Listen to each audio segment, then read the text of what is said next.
ఈరోజు మనం గంగా నది గురించి తెలుసుకుందాం. గంగా నది భారతదేశంలోని అత్యంత ముఖ్యమైన నది. హిందువులకి పవిత్రమైన నది. ఉత్తర భారతదేశంలో ప్రధానంగా ప్రవహిస్తూ ఉంటుంది.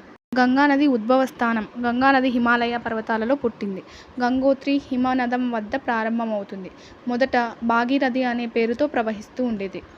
గంగా నది ప్రవాహ మార్గం ఉత్తరాఖండ్ నుంచి ఉత్తరప్రదేశ్, బీహార్, పశ్చిమ బెంగాల్ గుండా ప్రవహించి చివరగా బంగాళాఖాతంలో కలుస్తుంది. గంగా నది పొడవు.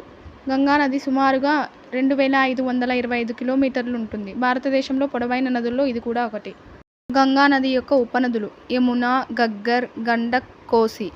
గంగా నది ప్రాముఖ్యత తాగునీరు మరియు సాగునీటి వనరులకు, వ్యవసాయానికి చాలా ఉపయోగకరం. పవిత్ర స్నానాల కోసం కూడా ఉపయోగిస్తారు. సాంస్కృతిక ప్రాముఖ్యత హిందూ మతంలో పవిత్రమైన నది. పుణ్యక్షేత్రాలు గంగా తీరంలో ఉంటాయి. వారణాసి, హరిద్వార్ వంటి నగరాలు ప్రాముఖ్యమైనవి.